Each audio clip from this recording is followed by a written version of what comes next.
Hello, everybody. Welcome again to another Wednesday evening live stream going out there. Oh, I see it. It's on Facebook, so that's good. Yeah, so every Wednesday evening, 5:30 Pacific time, we get together here in Zoom and let's talk about shower doors, shower door business, all things shower door and glass related. So you're welcome to join us here in Zoom. I see there's a couple people in the waiting room right now. I'm going to let them in. And you can find the link there in the Facebook Professionals group under the description. And come on into the room and let's chat. I see there's Billy Britt. I see there's Ellie Ben. How's it going, bro? Fine, well, how are you? Of course, Steve, Tim, Bill Dodman, all the regulars are here. So yeah, me and Bill were just chatting for a minute before we started up here. He was asking me about how I'm procuring customers. And, I'm fortunate because I'm just, a micro company out here, pretty small. Don't have to get that many customers, to stay really busy.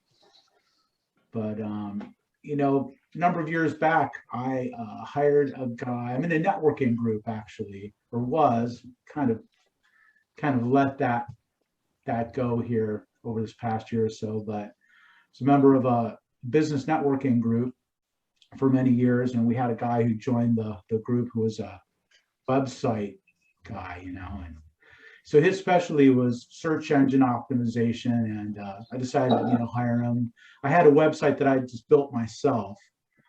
It's one of my hobbies was just doing some HTML, and I was into that for quite a while until it just got so complicated and crazy that I just couldn't keep up anymore. And so I decided to hire this guy and have him just kind of do an overhaul on my website. And he did a great job. I mean, he modernized it, got it to where it worked really well on all the different formats, because nowadays your website's got to look good on a mobile phone. It's got to look good on an iPad. It's got to look good on a desktop. So whatever device somebody's logging in from, they've got to have a good experience with your website. So he was able to do that. And more than that, even, he was able to do the search engine optimization that made my website, really show up high in the rankings whenever somebody was searching for, my service in my area. And so as a result of that, I really haven't had to do a whole lot of marketing. When people search for shower doors in Santa Cruz County, my website pops up, they call us, and then once they call in, then they're in our trap, and just reel them in, But that's the key, is just getting them to call you in the first place. So I do some advertising on Facebook. Not very much, a few $100 a month I put into advertising on Facebook. But other than that, I really don't run any real ads. So that's kind of my experience with that. But curious about the rest of you guys. How do you go about marketing yourself? How do you find customers? Do you need to advertise at all? Do you have just signs on your truck that could get people to call? What are you doing? Fire away, guys. Right. I'll say that we're pretty similar in what we do. I've said before on here, we don't do a ton of advertising. Our longevity is my biggest benefit. Sorry if anybody's screaming in the background. My life this time of night. It's more, like I said, I'm lucky because of the longevity. We had a company that was kind of built as a glass shop that I got to use, those relationships But it started with just me, so I didn't need a lot. Kind of like you, Chris, I needed enough to keep myself busy and a crew. And then slowly we built that to, you know, a couple of salesmen, a few crews. Now we've got, you know, kind of a front face person. You know, we're moving around, but it's, I would say really the only advertising we do is some local, you know, stuff with our local schools. We've done a little bit of radio advertising because we do have a heavy influx of folks from outside of our area moving in. So those are folks that the longevity may not mean quite as much to. So our shower door business has been a big part of that portion. But it's word of mouth is huge for us. I mean, that's getting into the areas and around our town where we want to create that, hey, come look and see what I just got kind of thing is the biggest thing for us. And finding out those contractors. So advertising wise, it's I try to keep it pretty minimal if I can. But if I were to travel to a new area where my brand had no pull, then I would have to dive into that more with what's going to be the best way to go about that. So it's an interesting thought, but my situation, I'm sure, is very different from a lot of other guys with how I kind of started it and not having to build the brand per se, just building the brand inside the brand. So I guess the question I'd have, Billy, is are you looking to grow it any bigger? And then how much advertising would you do, or would you wait until you have enough staff to be able to handle more influx of business? So that's a constant discussion right now for us. It's the battle of we're at capacity currently with who we're running, you know, crew wise. Can we get more guys trained to do that? Do I have more space? Because our physical space is limited and where we've been for a while. So we've, you know, where there's always discussion over new space, spreading that out, then trying to find guys. So it's the old battle of we're running heavy now. How do we address that? Don't want to take away from other things we do because we're not doing just showers. So that's a great question, but I don't have an immediate answer to it. And the current battle, like I know a lot of guys are dealing with, is if I sell more, how do I do more? And I'm not advertising right now. I would say I don't put a lot of effort into my shower sales. I don't try hard to sell showers. And I'm fortunate about that. I will admit that. And we always talk about, well, what if we did try really hard to sell showers? What if I was going and having, you know, meetings every week to try to bring in contractors, or I was pushing the residential market heavier? What would happen? So to answer your question, it's that, you know, weighing out what's most important. How much do we want to grow? How much can we sell versus how much can we do? You know, I'm sure you've looked at that over the years quite a few times. All the time. All the time. And that's why I ask. Yeah. Because you seem to be the, you know, I look at Chris and Steve and they're at the beginning ends, or, you know, Chris is where he wants to be. Steve is going to be an up and comer because he's, you know, he's still got a full-time job, but he wants to grow. And it may not be immediate. You're above that level. So, and I've been at that same level and I've had those discussions, you know, how many guys do we have? If I bring on more business, can I afford a sales guy on the road? How much advertising can I do? And I guess the bottom line is, how much do you want to grow your business? And then you base it all around that. Do you want to grow? Are you making a good living at what you're doing and you just want to be good at what you're doing? Or do you want to grow so that you can cash out at a bigger number later on? I mean, isn't that what it's all about at some point? Yeah, it's battling the how much time am I spending currently? How much time do I want to spend? Where am I at in life? You know, I've got two little ones that spending time with them is kind of the, you know, the most important thing. But providing for them is equally important. Sure. Growing and having the motivation to do so. That's a huge part of it. Is and some days you feel a lot more pumped up about that than others. So it's a question that I talk about it to myself constantly. I'm talking about with folks in our business constantly is where do we want to be a year? This is just regurgitating the same information we talked about before. Where do we want to be in 12 months? Where do we want to be in, you know, 5 years? Where do we want to be in 10 years? And figuring that out. So it's a constant discussion. It's just, it seems like right now, every time I feel like we're moving into bringing guys in and training them, that's a really hard battle right now. So, but I don't have the training set up, kind of like, you know, some of the stuff I've seen you do, Bill, where it's, you know, you're bringing guys in, you have that training in-house ready to roll. Yeah. I don't have that, you know, and I'm sure you didn't when you were running 3 crews of guys, you know, so it's step by step in the process. So. And it's things you learn as you grow. But, you know, our ideas of growing are going to be different than yours and everybody else on this group. Everybody has their own idea where they want to be in the future. And then how do you want to shape that? You know, I mean, I'm getting to the point now is I want to try and back out, but I know that I've got 2 boys that can continue growing it.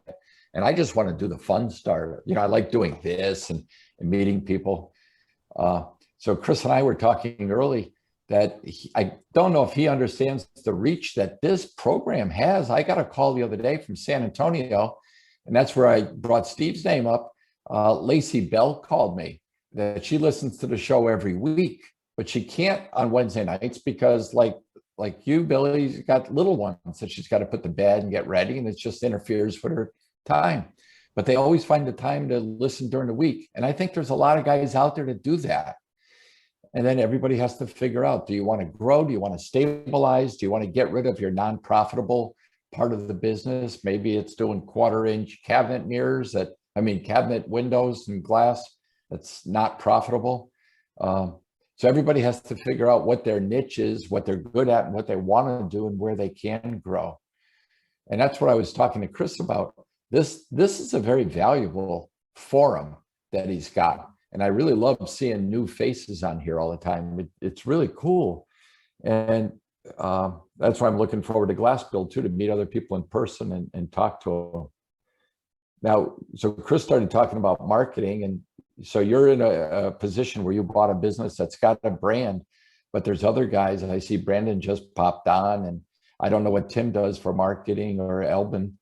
But it'd be good to know what each person does to marketing. And maybe there's something that would work better in our market if you need more business. Right now, I think we're all blessed. We don't really need more business. We want more business, but it doesn't mean we need it. So some guys think that this is good, gives them a little break and they can take some vacation time.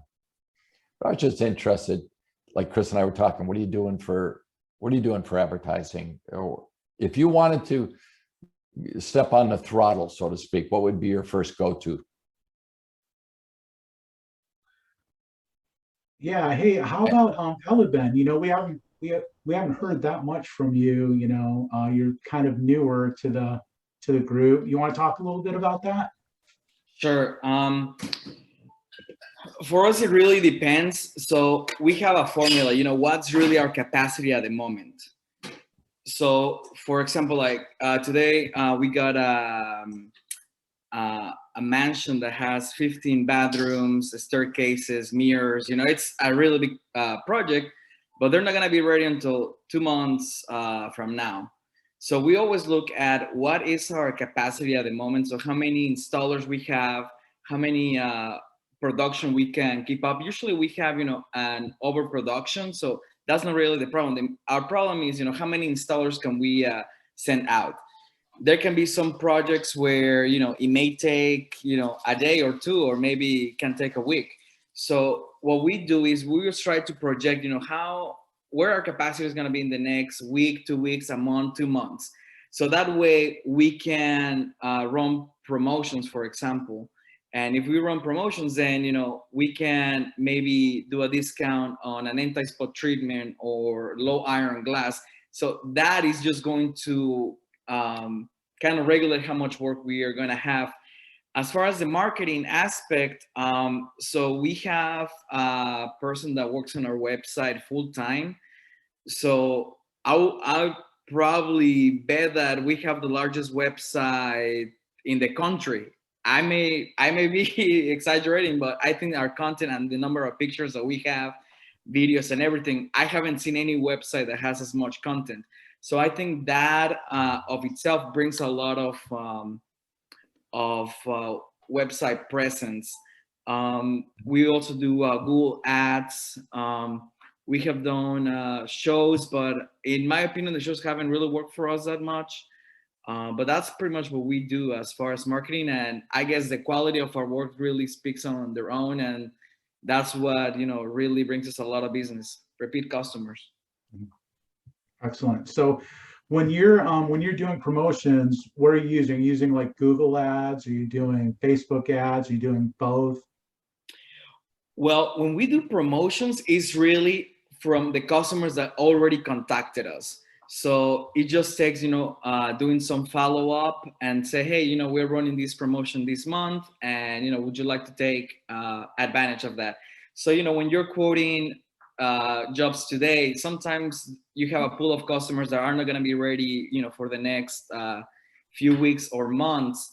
So you can contact those customers and let them know that you're going to have a promotion. And many times they're willing to give a deposit payment for work that is to be done. So that way, what your capacity is again, and kind of make a projection on where you're at, and you kind of regulate, where you're at, and be able to keep up with the demand and supply, I guess. So you're doing like kind of some direct marketing, just reaching out directly to potential customers. Yeah, and those are customers that already contacted us, so we really don't spend any money doing that. Cool. Yeah, I like that.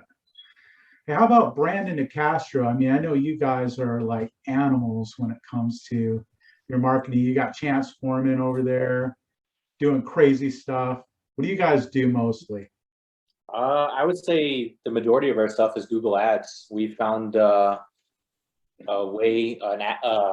we have an ad out there that works for all of our locations. It literally has produced a lot of money off the ads that we have. And we don't throw a lot of money in a lot of different areas until we start getting stale in an area that can't grow, like Google. Once it starts slowing down and you're not consistently getting more and more leads. But once Google loves your ad, they're gonna keep pushing it, and they're gonna keep pushing it to the top. Like today, I just went over it, and it tells you if you spend this much amount of money with your ad, you're gonna get this many more leads, and you can spend. I mean, they're asking to spend $400 a day right now with us to get a ton of leads, but it's just way too much. Like we don't need it. Like we're consistent right now. We're growing.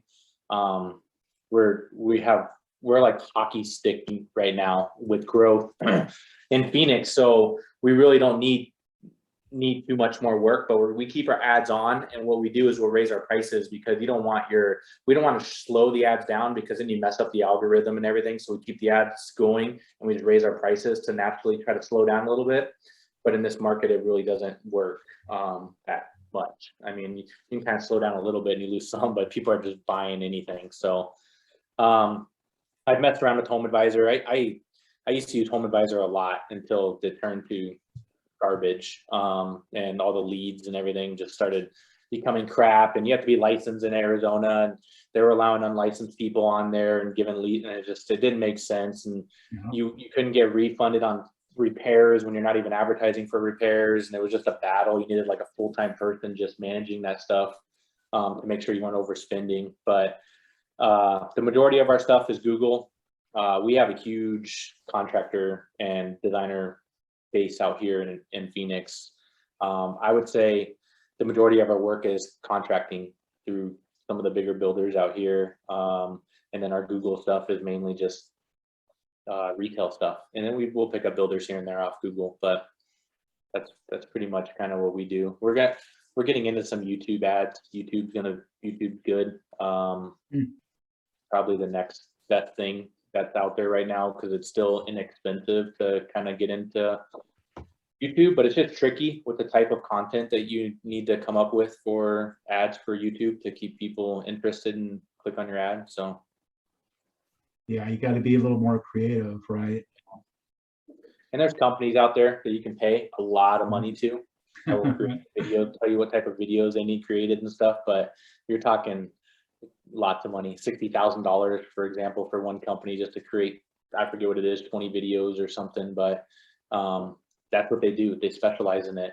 And as Bill knows, I mean, whatever you put in, as long as you know your ROI is going to be good, you can put $1 million in advertising. If you're going to make $5 million off it, it doesn't matter how much you spend if you can get the ROI on it.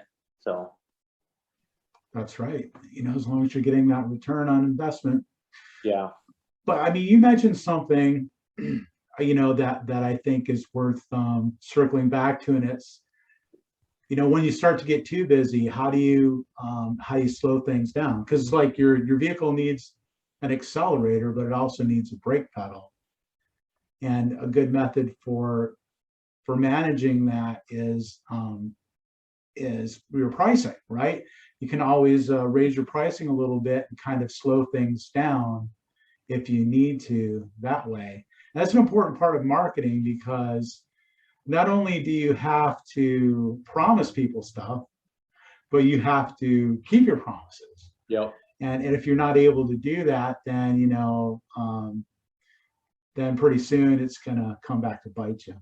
Yeah. So, and it's like every year comes along in the beginning of each year when we go over our stuff, and it's like, you know what, we've grown, we've had tremendous growth. And it's like, but growth is good, and your top dollar is cool to see that you've grossed millions of dollars, but really what matters is your bottom line. You can make $5 million and have a crappy profit margin, and you make $1 million and have a great profit margin that you made more than if you gross $5 million, depending on your profit. So every year we go over is like, okay, well, we naturally grow, right? But instead of trying to grow your top dollar, let's work on our bottom dollar. Like, let's work on the net profits. Let's get those up, because if we can raise those 3%, 5%, that's the money that you're making, you're bringing home, you're able to put back into the business and grow it and keep that. But naturally you're going to grow. And what happens when you grow fast is you have more mistakes, and you make yourself even busier running around with mistakes. And that just cuts into your profit margin a lot with all those mistakes. So there is a give and a take to try to grow the right way and handle it all. Yeah. That's, the voice of experience right there. I mean, because it's like when you're starting out and you're looking at, growing your business, you've got a certain idea of how that's going to look and how that's going to work and what you need to do. But when you're in the midst of doing that, then you find out, all the pitfalls that you really didn't anticipate. Yeah. And now you're dealing with all those things too. Yeah, it's all part of marketing. When you're in a busy market, I mean, it's easy to make money, right? When people are just coming to you just to get it done because there's no one else to go to and all that. But I tell people this all the time, like when people are starting out and they're pricing shower doors, you can literally sell a shower door at your cost and just barely charge labor, and you can make a good living as long as you're busy. Because when it's a busy market, all you're doing is just you're cash flowing and you're bringing in money every single job. But what the people don't realize is when the economy slows down or you start losing a little bit of jobs, well, you can't scale and grow that way because you're stealing Peter to pay Paul on every job, but you're bringing in that cash flow. When it slows down, then you have no reserves.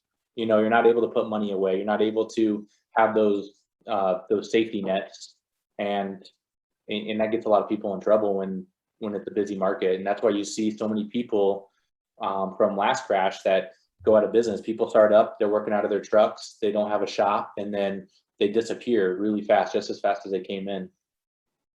Yeah. So yep, that's right. Hey, how about you, Steve? What are you doing these days? Well, I don't have a lot to add to this because pretty much like Brandon was saying, that you can't get ahead of yourself, and you end up having negative effects if you try to get too much work when you can't handle it. So I pretty much just kind of grown organically. I've done a little Facebook stuff here and there, but I've always just the few builders I've worked for, it kind of just the word spread, just word of mouth, and just everything I get's pretty organic, and that keeps me busy enough to where I need to be and still get what I need to get done without getting so bogged down that I start losing relationships with the people I work for. So I really just kind of lay low and get what I got. So that's about all I'm doing. Nothing groundbreaking. Well, I Steve, think and you and I are in a pretty similar kind of category, I would say, and it's different, for a little guy who's just, a single installer, or just one truck, or even maybe two trucks or something like that.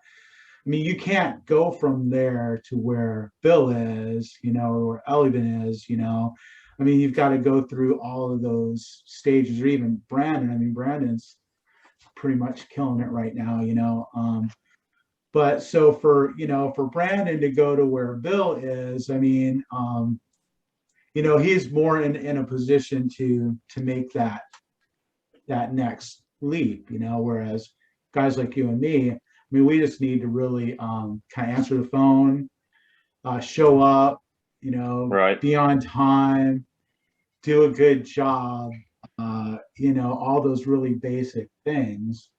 Of course, those guys got to do that too. I mean, you never get to stop doing that. But Correct.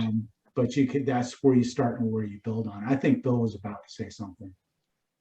I was going to ask Steve something. I can't remember now, but I was going to follow up on whatever his last statement was. I was going to ask a question. It'll come back to me. I'm an old man, so I'll think about it. It'll come back to me. Well, yeah, I mean, we're working our way around you anyway, Bill. So you're going to be wrapping things up here. Brandon, what are you going to say?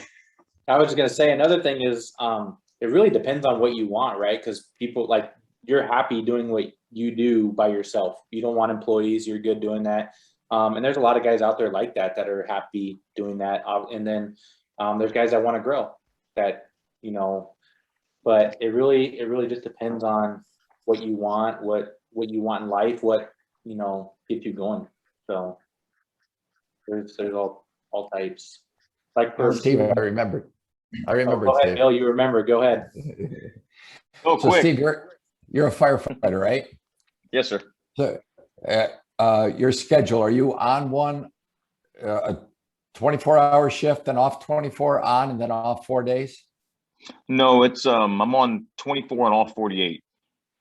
Off on 24, off 48. So you run the shower door business on your 48, right? Mm-hmm. Do you take the weekends off, or maybe work a little bit on Saturday and then the rest of the weekend off? I try not to unless it's a real pressing issue. But if I'm not at the station here on a weekend, then I try not to do anything else.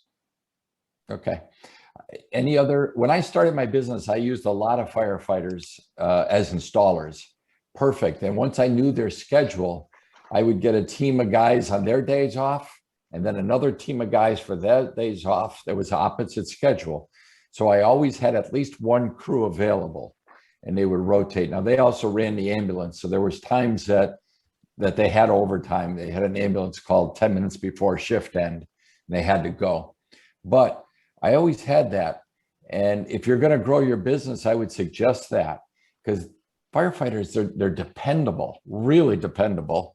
Most of the guys have a side gig of one or another, whether it's finished carpentry, painting, something. And I'll tell you, the shower door business was perfect for them. So it might be a good place for you to be growing your business with guys right from your own department or another fire department not far away. Yeah, we've got I think 1,700 firemen in San Antonio, so we got a lot to choose from. Oh my gosh. Yeah, we've got 50 in San Antonio. We've got 54 fire stations, so there's a lot of guys. There's a lot of guys. Whoa. We had 3 in my town when I started, 3 fire stations. But it seemed like I have. Yeah, I guess so. But yeah, I was thinking of how he could grow, and man, he's got the potential there. Really got the potential. Yeah, especially when you're already in, as a firefighter, you've already got that kind of that connection. The other thing I want to follow up on Brandon's is that one thing I did learn growing my business early is if I had too many contractors, that was not good. I had to have a mix of the residential homeowner stuff and contractors because of the cash flow. If you're doing an awful lot of business and they're all builders, your money is out there for a long time before you get collected. And you're taking a risk because basically they make you their banker. They don't Yeah. pay you until they get paid. So Every you're taking a risk. contractor- And when, Sorry to cut you off. Every contractor that we do work for, they pay a deposit to us. yeah, we get that. But then we obviously wait 30 days net on top of that. So it is good to have cash flow. And it's funny because you can see the flows. It'll be like every other month you're like blah blah blah blah blah blah blah, and then it just goes, and then it goes up a little bit, and then blah blah blah blah blah, and you go through those flows with when you're heavy with contractors. And my biggest thing was I wanted to get a good contractor base in the beginning because that was going to be my platform to be able to build off of, and we did. And now that's why we flipped it and said, look, we're missing out on the retail market. Let's kind of hit that hard, and that's what we've been hitting hard the last year and a half. So the retail market is actually what's kind of put us over the top lately. So Yeah, the retail market's where the money is. You're getting 50% deposit. You're getting your balance on completion. And as I said last week or 2 weeks ago, the homeowners are going to tell their friends. The builders aren't going to tell the other builders. If you're a good subcontractor, they want to keep you to themselves. yeah. So Yeah, we'll get referrals every now and then from, I mean, you got those little click builders that have their clicks, but what I would recommend is like, I think it's a good happy medium, because when the economy slows down, the homeowners aren't buying shower doors. It's the builders that are remodeling and stuff like that are keeping a lot of guys busy too. So we wanted kind of that happy medium, but definitely the retail customer, that cash flow is a good start. oh, it's huge. It's huge. Yeah. Yeah, and I also find that in some ways homeowners are easier to work for. I mean, it's a give and take, of course, but homeowners really look to you as being the expert. They really have a tendency to defer to you. They want to hear your opinion. A lot of times contractors, they know everything, it's like, so they can be a little bit harder to work for sometimes, but I know the supply of work that they provide, and and if you've got a contractor that pays, and you wouldn't be working for them if they didn't, right?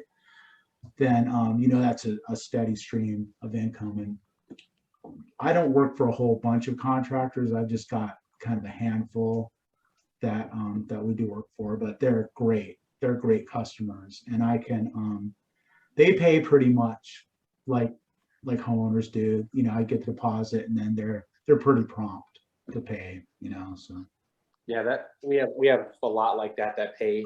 The bigger ones obviously wait a little bit, but yeah, kind of the same thing. What I would say is, like, it's not always about the biggest contractor out there that does the biggest, baddest houses, because they don't do a lot of those houses most of the time. They'll do a few a year or something like that. And it's cool eye candy to be able to do those projects, and it's good for social media and your portfolio. But those little remodel guys that go in and do bathroom after bathroom after bathroom and just knock them out, those are the little gold mines right there, because you're going in and doing a door and panel here, a single door here, a splash panel, a 90. You're doing a contractor, you might do 4 houses for them. They might have 3-5 showers in it, if you're lucky, but it's all spread out. And those little remodel guys are just knocking 3-5 bathrooms out a month, and you're just consistent with those guys. Yeah, so, not always about looking for the big custom guys. right. And another cool thing about that with those guys is that once you've done a couple projects for them, you know them, and they know you. So it's like you don't really have to ask those questions. Like when you get there, it's like you don't have to figure out, is he going to want this on the center of the curb? Is he going to want me to move it all the way out on the edge? Is he going to want this hardware? Is he going to want this kind of glass? I mean, it's like, he this is what he wants. And then and it makes it so easy. I got a contractor like that. I've been working at his house. Just did I think the 4th bathroom at his house. I think he's got some more bathrooms in there. But it's like, so, but yeah, I just touch base with him and find out when's a good time to go over there. And I go over there, I measure, I order, I do it, I bill him.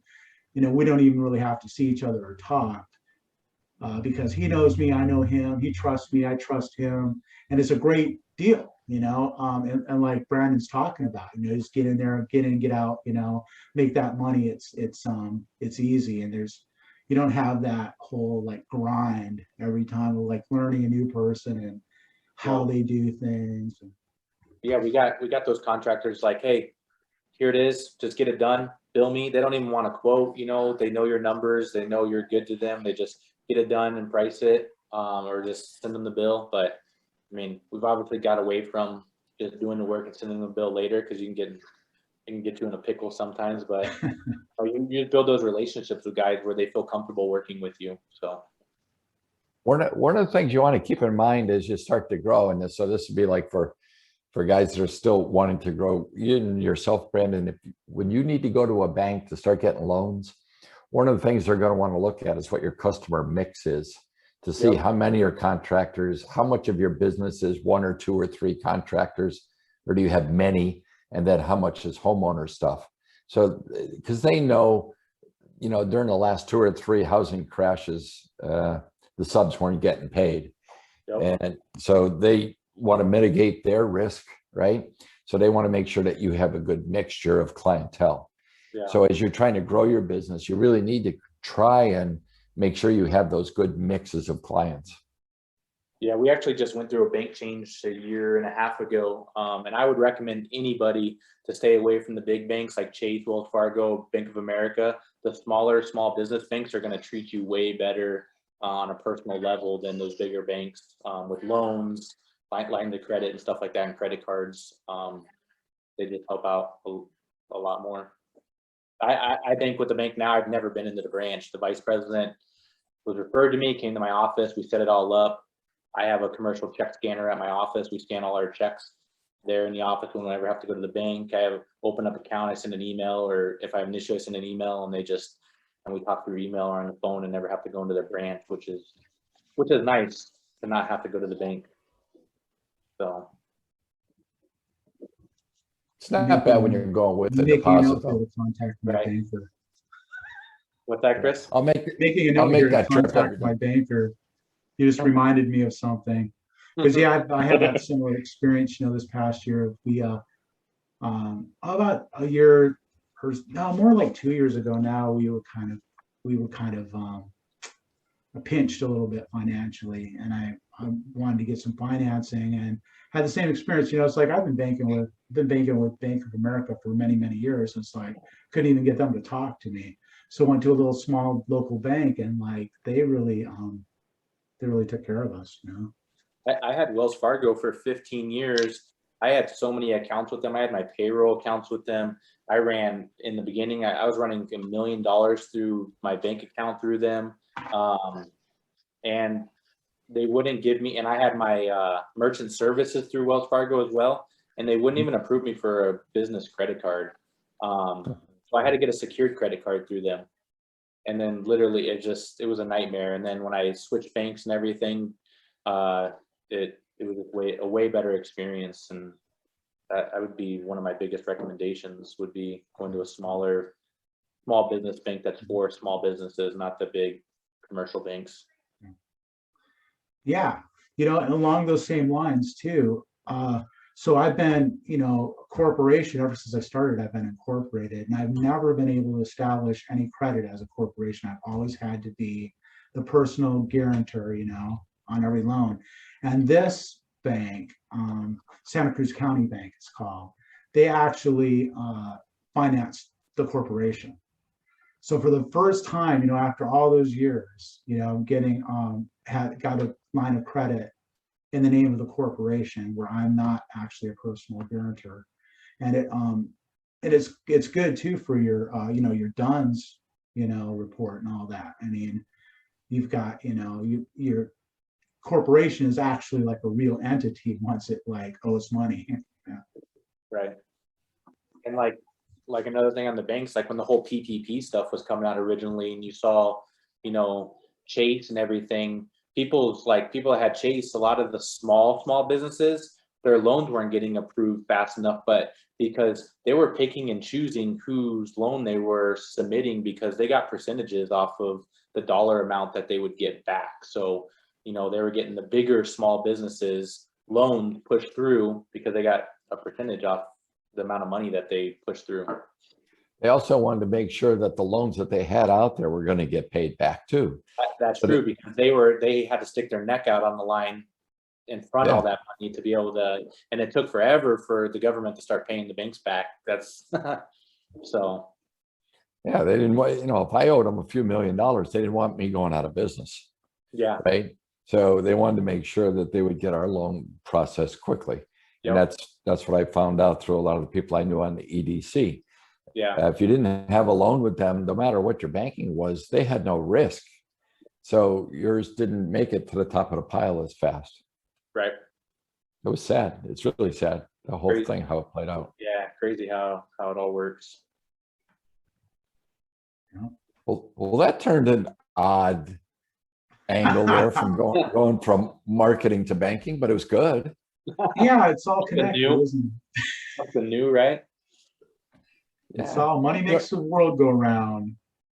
Well, isn't that what we're all in it for? I mean, we all found this industry to be our livelihood, and Yep. your livelihood is providing for people, for your family and your employees and your staff and yourself. Yeah. So, And your customers too, without a doubt, you got to have a good product. Then you do have to know how to manage your money and take care of your finances to keep yourself solvent and keep moving and investing.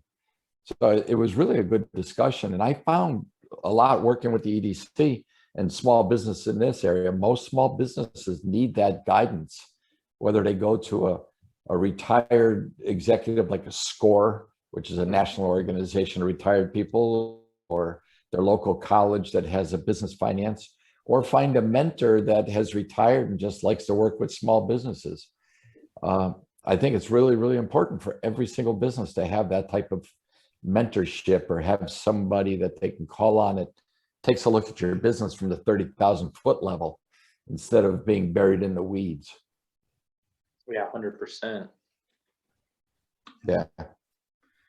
I know. So- I have a business financial coach over the last few years, and I meet with them all the time, and it's helped me out so much by just having him, because he looks at my business, we set goals, and are able to kind of grow and hit those goals and kind of see what not just what I want, what my wife wants, what she wants out of the business, and believe it or not, she's simpler than I am. But yeah, it's just good to have those people that you can call and can kind of talk you off the ledge sometimes. And I think that's what brings back to this forum here. I was telling Chris earlier that how I got calls from different people after being on this. It's amazing how many people watch this live stream, or it's not live, the recorded version of it sometime during the week. It might even be Sunday morning at breakfast. Mhm. They may save it, they sit down and watch it for an hour. So I've heard from 3 or 4 people that I've never seen their face on here, but they say, hey, I saw you on Chris Phillips' thing. We listen every week. Yeah. I think that's pretty cool. And I think we can mentor other startups or people that want to grow. And if we can help the industry, I think that's a win for everyone. Yeah, definitely. I Absolutely. think there's a lot of people that watch it afterwards. And I mean, the metrics might not show it either, because there are times where you can scroll, like on Facebook, you can scroll by something and it's muted and you're not clicked on the video. You just hit unmute and watch it, and it doesn't actually say that you're watching the video, right? Mhm. So Right. I mean, I think there's a lot of that too, where it doesn't actually show that. So it doesn't get those metrics and show actually how many people do really watch it. I mean, there's what, 1,500 people in the group now? Yeah. So there's Right. a lot of people. I think if you're sneaking around on a VPN too, it's like it doesn't really count you, Right? Oh, is that right? Is So, it from experience, Chris? Yeah, you betcha. I'm under the radar. I'd be curious how Right. many fake accounts are in here of other people in here, just so they can talk crap to people and judge them, not through their actual profile. Exactly. The trolls. The guys with no pictures on their Facebook, on their profile picture in here. Yeah. But Hey, one of the girls that reached out was Lacey Bell, and didn't she tell you that she was the one that controlled that other group? yeah, And so they said that they reached out after we had that conversation. You remember we were saying, well, Yeah. I was telling Bill, I was like, I think we got banned. And then they watched the video and she reached out and she's like, no, the Facebook shut the group down. Like, we watch this every Wednesday and we love what you guys are doing. We love the content that you guys put out. And it was a good conversation. But who would have known that I had a guy, so one of my vendors in here, local, someone went in and asked if they knew who I was. And they're like, oh yeah, we watched, he watches the thing. Like, I don't even know who he is. I've never met him. But he watches the Wednesday night calls sometime. So Well, yeah, I have to say, I mean, with the exception of myself, got a great panel here. I mean, it's like you guys are some pretty some pretty inspiring, individuals. I mean, I really proud to be, I think of you guys as my friends, come to hang out here every week together, and it's like I think it's a big deal, man, to I think you're that cutting you're yourself willing a to show little. up. And I think you're cutting yourself a little short, Chris. I'm just lucky. I just ended up with some good friends, But no, I think it's really cool. I think the quality of the content, and it's funny, to think that of people sitting around listening to this, but I do, it's like I'll always listen to the podcast because I miss stuff. I'm here, I'm kind of watching everything. I'm trying to make sure that if there's people making comments in Facebook that I'm responding, or kind of changing it up so that it's not always the same view, and making sure people get in and get out. So I miss things. And when I'm listening in my truck or on the job site or whatever, it's like, oh, wow, I didn't even hear him say that. That's really good stuff. And it's funny, it's those little like throwaway lines that people say that can really make a difference in your perspective, about business, or how you're dealing with customers or vendors or employees or bankers, or whoever, I mean. Yes, it's definitely those little nuggets that, like, between a conversation between, myself or someone, or Bill and someone, it's like something could be said in just passing almost, that's just, but to somebody else that's just starting up is like, oh man, that's like gold right there. Like, that's awesome that I just learned that. And that's why, like, Gary V he records his life. Like, he has a videographer that sits there and records him all day, and all the things you see are just snippets from his daily stuff, those little nuggets that they go back and grab. So That's awesome. Yeah. We Yep. should do that with Chris. Should have a videographer follow Chris around all the time. right. Yeah. Totally. That would be a boring job. Yeah. Well, you wouldn't be under the radar anymore either. Because that's what I was kind of getting to, it's like hard to imagine somebody just sitting and, watching this video or listening to the podcast, but if you love shower doors, you're in the shower door business and you love shower doors. I mean, this is the thing, man, it's just the thing to do, it's got to be a shower nerd, and totally appreciate it. All right. Let me make a suggestion, Chris, for next week.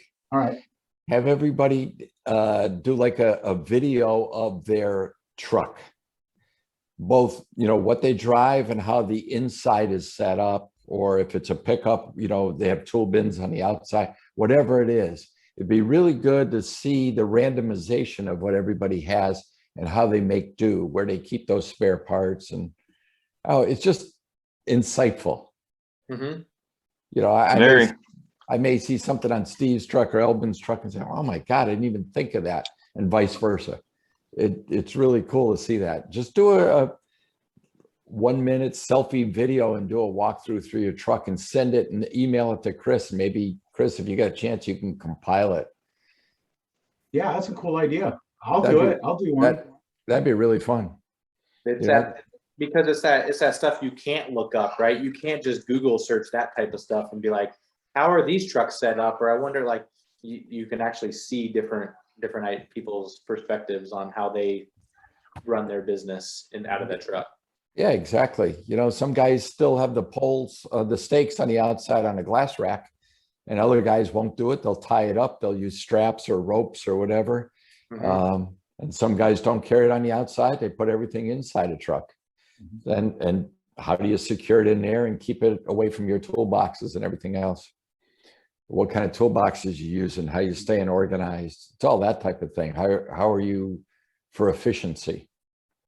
Now what Bill is saying is just everyone's going to go back and make sure their trucks are top notch. It's a good chance to organize now. You guys need to clean this truck. Continually raise the bar, right? Right? Be on your best behavior. No, I had a guy that just came back to work for me.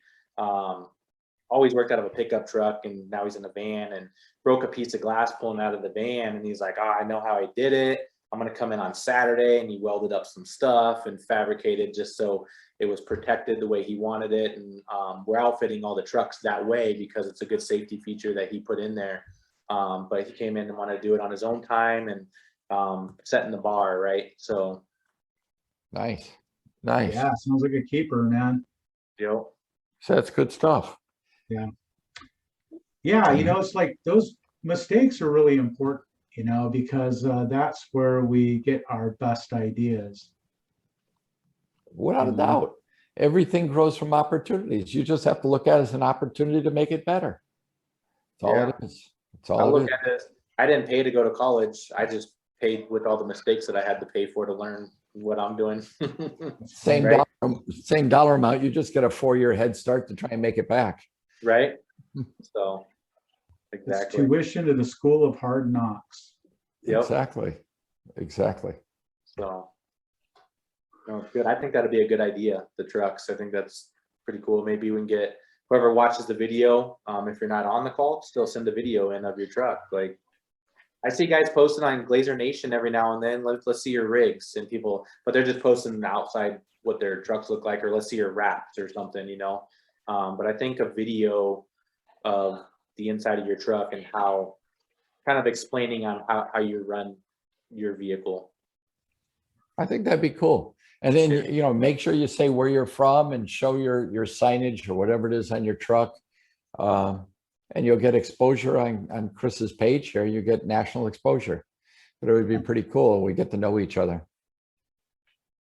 Absolutely.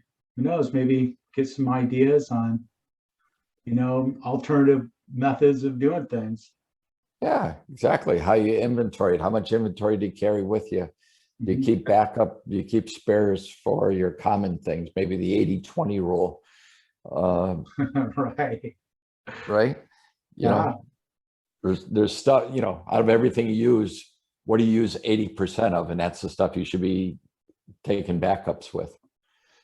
But it'd be interesting to see what the setups are. Yeah. I'll write up a little post and encourage people to do that. Send in a video, you know, a minute, 2 minutes. Yeah. And just kind of go over how you set it up. Cool.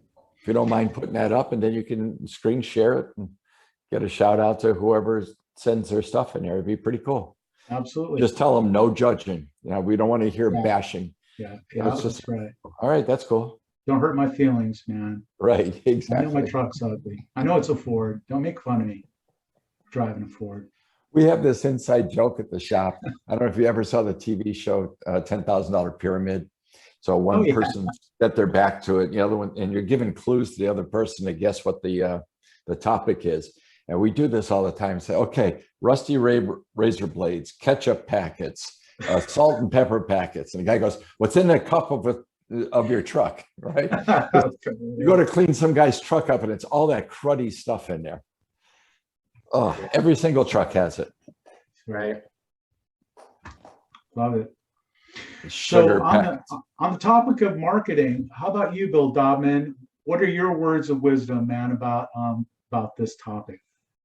I tell you, when we really started pouring money into marketing, our business grew exponentially, but we really wanted to go after a lot of the homeowner stuff. We do everything from newspaper, believe it or not, But they say that the last person that's going to read a newspaper is going to be in Naples, Florida. It's the way it is. The older people, they still like their coffee and newspaper. The rest of the world's not like that. The Tampa market, the Orlando market, the Boca market, they're all mobile. They're on your pads or their iPads, phones, or laptops at work. But Naples still the newspaper. Do newspaper, a lot of social media, whether it's LinkedIn, like Keith is controlling LinkedIn. I do Facebook, Donna does Instagram, so we kind of spread it out throughout the company for those posts. We do have an SEO guy that helps us for our rankings as well. Elbin, you guys did an amazing job. You're absolutely right. Your website is top notch. Every time we do a search, your website is right up there. So your guys doing a good job for you, for sure. But we do that, the social media. We assign salespeople to go to the builders associations, chamber of commerce functions, remodeling associations, interior decorators and designers. And then we host a lot of events at the what we call lunch and learns with architects, designers. So we do everything for marketing. Everything's about marketing, everything. And installers all have labeled shirts. Their back is basically an advertising board. So when people come in and see the installation, they say, oh, you do wine closets too? You do railings too? So why not? You're already in the house. Yeah. We even had the top of our trucks logo because there's so many high rises here, and the old people love in the springtime, sit out there and see who's coming in the community. So we put logos on the roofs of the truck, and it really worked out well. Yeah. Smart, man. Yeah. That was going for $100 logo. Stupid not to do it. We did that. We did that on some of our vehicles, the logos on the trucks. We worked in a lot of big houses you can see down on and stuff like that. So yeah, it really does. It's smart. It's good stuff. You can put a great big QR code on the roof of your truck, man. People can just scan it as you go by. Speaking of QR codes, isn't it funny how it died and never took off? And then now because of COVID, it's back full force. And a lot of it had to do with Apple, not you had to download an app to be able to do it. Now they made it where the camera just scans it. I think that made a difference. And you're absolutely right. All the restaurants started going to QR codes for their menus. So I won't do a print ad now without putting a QR code there and then give them a video. So now every print ad turns into a video. So we just printed some new shirts that haven't came in yet. And we actually we did a QR code on the back of the shirt. So you can do custom QR codes now. So we have a QR code that's on the back of the neck, and it has a GTS logo in the center of the QR code for each one of our locations. And underneath it, it says, check out my glass. And so you scan it, it's going to go to a landing page with a video and just kind of talk about our stuff or whatever, just to, and I wanted to do it just curious on how many people are actually going to scan your shirt. Is it going to work? Is it not going to work? But it was just kind of a cool idea of a shirt that we wanted to do. So yeah, why not, right? Give it a try. Mm-hmm. That's a cool idea, man. Like Chris, if you wanted to give a message to somebody, you should have a QR code on the wall behind you where your ASAP sign is. So during this thing, we could take our phone and say, oh, look at Chris has got a video going on. I should do that, man. Yeah, I decided to do that, with my products. Since you guys probably know, like whatever tools I send out, they always have a little QR code on them. So you can watch a video and see how it's used, basically. Yeah, and the beauty of that is it goes to a landing page. So you can control that any way you want. You want to change the message. Like Elbin, he says he runs specials every so often. You use your QR code and then change your special next month, and that QR code's still good. You just change the landing page. Exactly. And that's how you track it. I mean, you can't, if you send it to your website directly, they can fill out a form on your website and it looks like they Google searched you and found your website and went that way. But with the QR code going to a landing page and they filled something out, you know exactly where they came from and you know what's working with your marketing. Right. Yeah. And that's all marketing. I mean, sometimes people think about marketing to think advertising, but advertising is just one aspect of marketing, right? I mean, it's all of this. It's branding. It's, like what Brandon's talking about with like t-shirts. It's what Bill's talking about like with trucks. It's all of that, websites and even much more than that, so it's a big topic. Oh, it's huge, especially again, depends where you want to be in your business and how you want to grow your business. And if you want to scale it, marketing is going to play a big part of it.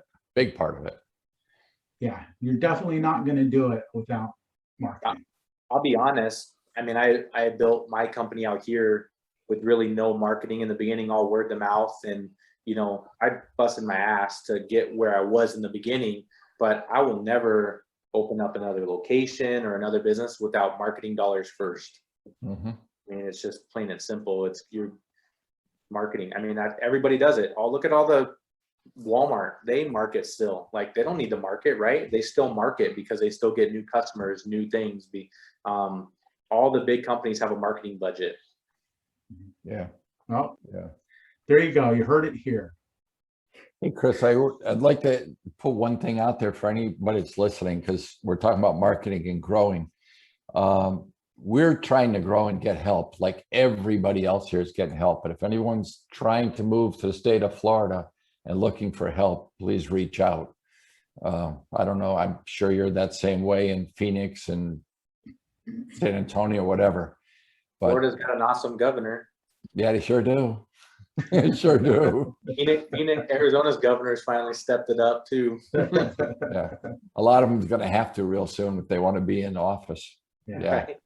Yeah, here I am in California. We just won't talk about it.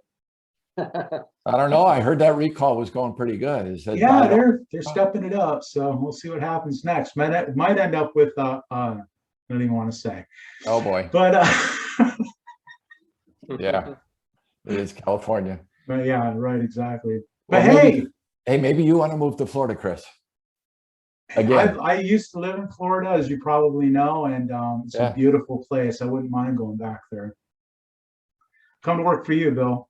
There, I'd have you in a heartbeat. All right, man. Absolute heartbeat. It could happen. All right, you guys. Hey, thanks again, man. I really appreciate y'all showing up. It's always a good time. Good night, guys. Definitely. Have a great week. We'll see you All right. next Wednesday.